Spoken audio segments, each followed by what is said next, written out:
So that was a great morning. Studying in Romans is just full of things that we can apply in our life daily. Um, Thank you, Conrad, for being vulnerable. I know it's not easy, but we're super thankful for you. The topic today, I want to talk about time and what we do with our time into eternity. So we went to New Wilmington to visit my grandmother, and it was a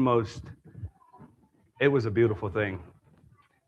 I told Levi, and I think I told Emma as well, she just happened to be in the wrong place. She believes, and I mean that, I don't mean nothing bad about that, but she truly believes just like we do.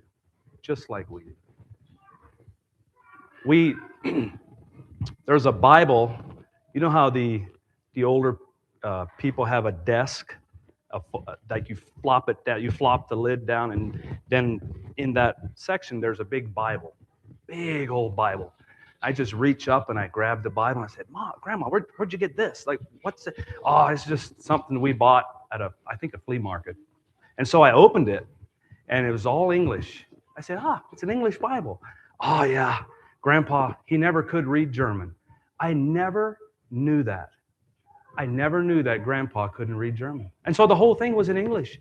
And she came over and she was telling me where to find stuff and how this Bible is different than another Bible. And we just had an amazing time.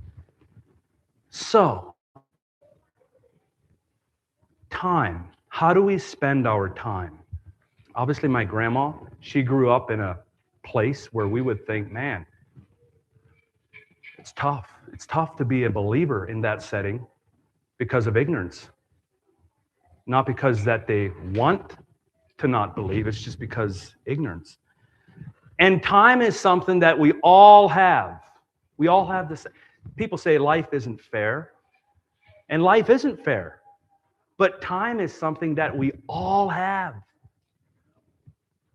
24 hours a day, 1,440 minutes a day, 168 hours in a week. If you live to be 70 years old, think about this.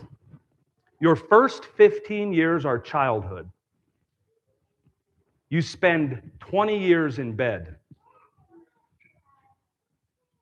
The last 5 years, you probably will have some physical limitations, and that leaves 30 years to live your life to the fullest. Not counting, that's eating as well. You got to spend time eating. James chapter 4, verse 14, whereas ye know that what shall be on the morrow, for what is your life? What is your life? It is even as a vapor. And it's gone. It's gone. You know, Elias and I were traveling from state to state doing some roofing meetings. We pulled into a hotel in Tennessee. And I saw this old gentleman beside a minivan. And I thought either one, he is very sick, or two, he's on drugs. He just looked really, really frail. Didn't think anything of it. Elias and I went into the hotel, checked in. And when we were checking in, I looked back, and there's like a sofa, and he was sitting on the sofa with his head like between his legs. And at that moment, something pulled on me. And I should have. This is the Holy Spirit, guys. This is exactly what you feel.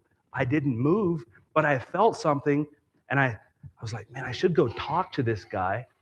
But I didn't. I walked out, and I never park Elias's vehicle, ever. He always does. But his vehicle was outside, and I jumped in. I went to park it. Elias went to the business room, meeting room, and started setting up.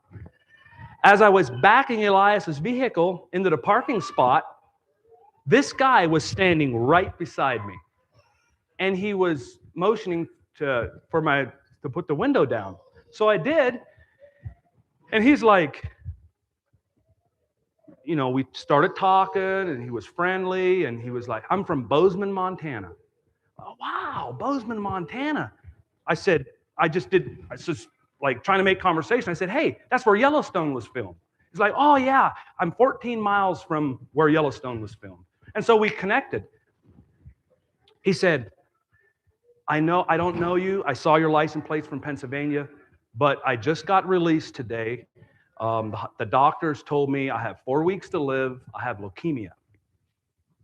And he went on and he showed me all his scars, and he had plastic things all over. And he said, I checked out of the hotel. This is all I have. This is all the money I have. And he showed me his roll of cash. Didn't have a lot. He said, that's my car. My wife's still at home in Bozeman, Montana. He said, I'm hungry. I don't want to use my cash because I need the gas to get home. And instantly, I'm like, I don't have my checkbook. I have credit cards, but I never carry cash on me, ever. But I just faintly remember in my briefcase, there might be some cash. I thought I saw some cash in my briefcase. So I said, hey, give me a second. And I quickly said a prayer like, Lord, just let me, give me wisdom. What should I do? So I backed the car. I said, come in to the hotel with me. Went in. Elias had taken my briefcase in. I opened the briefcase in the folder. Now, I'm telling you this because this is a God thing, okay? This is not me. I never carry cash, first of all. I parked Elias's truck. He normally parks his truck.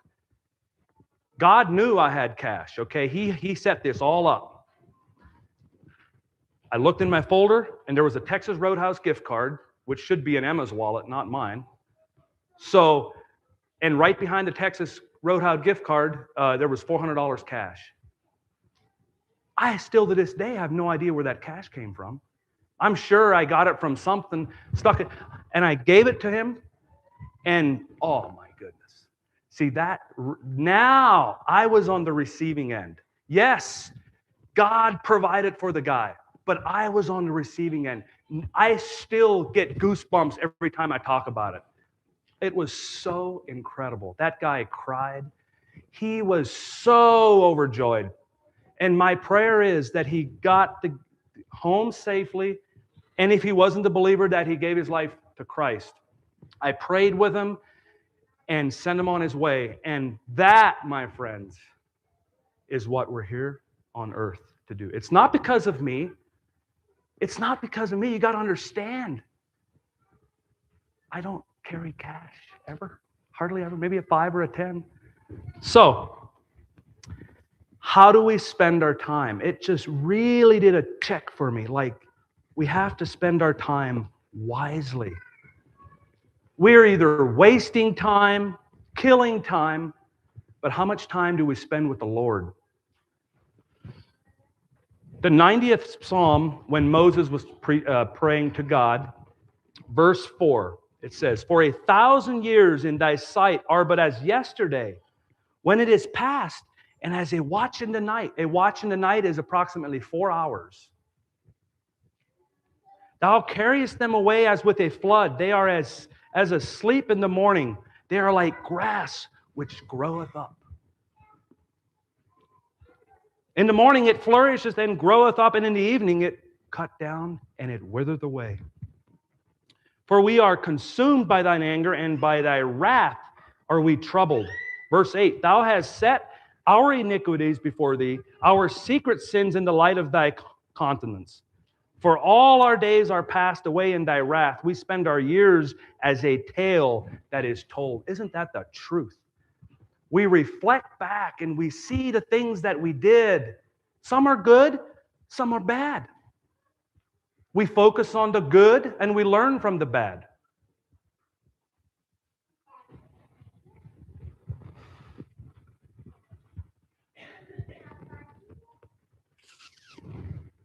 So I want to give you an analogy about time. This piece of paper represents 100 years. Now, the average man lives to be 74 years old, and the average woman lives to be 81 years old. Okay? I'm 37 years old. So, this part of my life is gone forever. The average man lives to be 74 years old. That means this is what I got left. And even this is a blessing. Every day that we wake up is another blessing.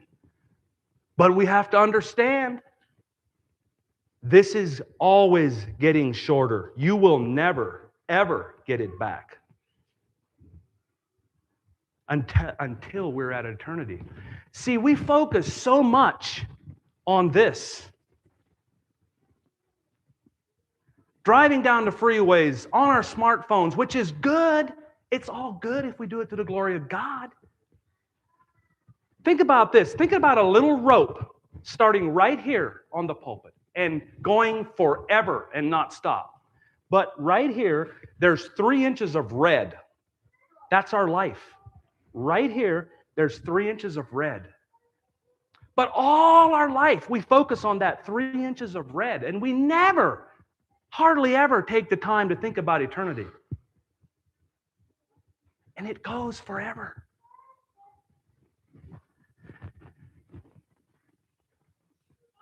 And listen, I'm talking to myself here.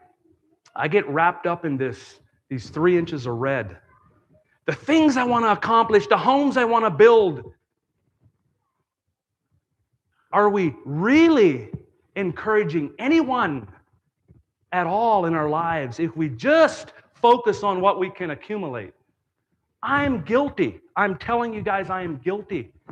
But I just see so many people out there in the hustle and the bustle of life, and we think we get whatever it is, maybe our phone, maybe internet, whatever it is, it's going to make our life easier and slower.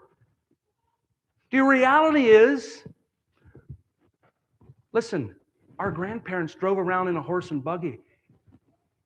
I don't want to drive in a horse and buggy. I don't want to use that. I don't want to live that life. But let me tell you something. They lived a much slower life without all of the gadgets to make it easier.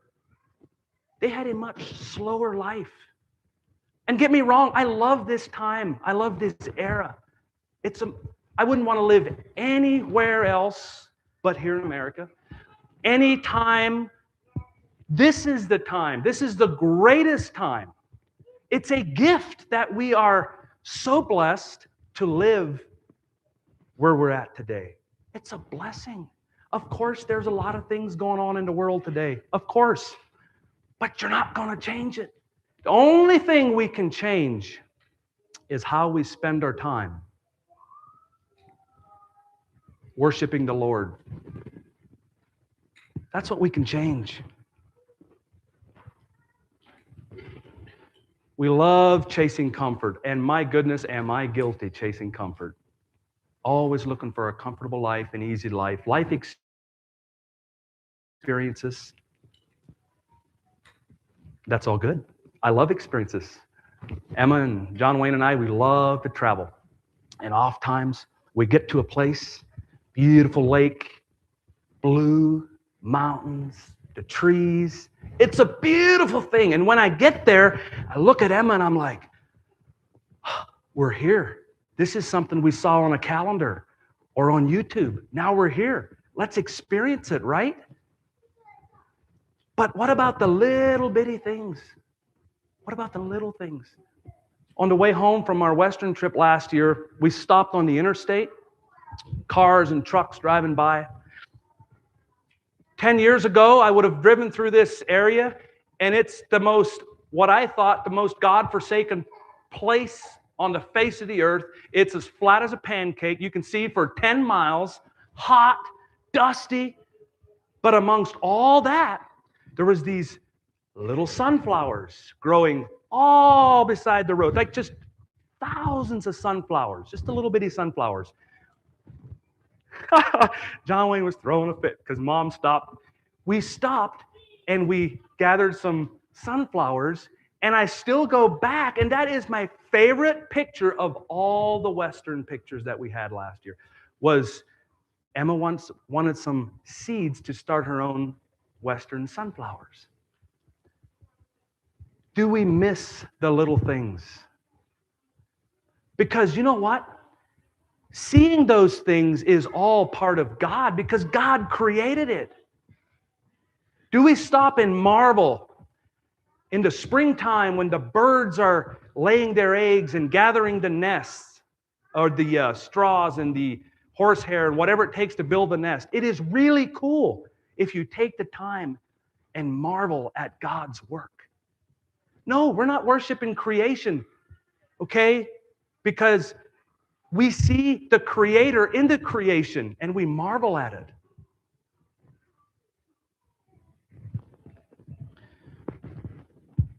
There's a story in the Bible in Matthew 25 about the 10 virgins. We all know the story. They had all the time in the world. 5 did. They gathered their oil. They had their oil. The 5 foolish ladies, virgins, thought, oh, they'll have time. But when they were out of time, then they wanted to borrow from the 10 wise. But see, it just doesn't work like that. Only God can give us what we need. We can go to a brother for encouragement, but the brother can't save us. So let's be mindful of all those things because it matters.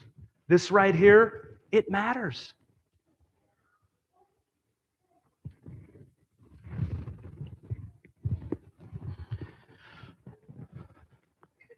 Sometimes you look at a brother or maybe a sister and you're thinking, I don't see any fruits. And we talked about that this morning, Romans 2. You don't see any fruits right away. Someone might be coming to church or maybe he's busy raising a family and you just don't see no fruits. It's much like, have you guys ever heard of the Chinese bamboo? So a Chinese bamboo, you plant the seed, you water the seed, you fertilize the seed for 5 years. You don't see anything sprouting, nothing. But then all of a sudden, after 5 years, in 6 weeks, a Chinese bamboo grows 80 feet, give or take. 60 to 80 feet, a Chinese bamboo. You don't see nothing. All of a sudden, there it is. I'm sure we've all have seen people like that in the faith. You might not see anything going on, but you have no idea how much time they're spending by themselves in a quiet place, worshiping the Lord, and then all of a sudden, the fruits are there. It's a beautiful thing.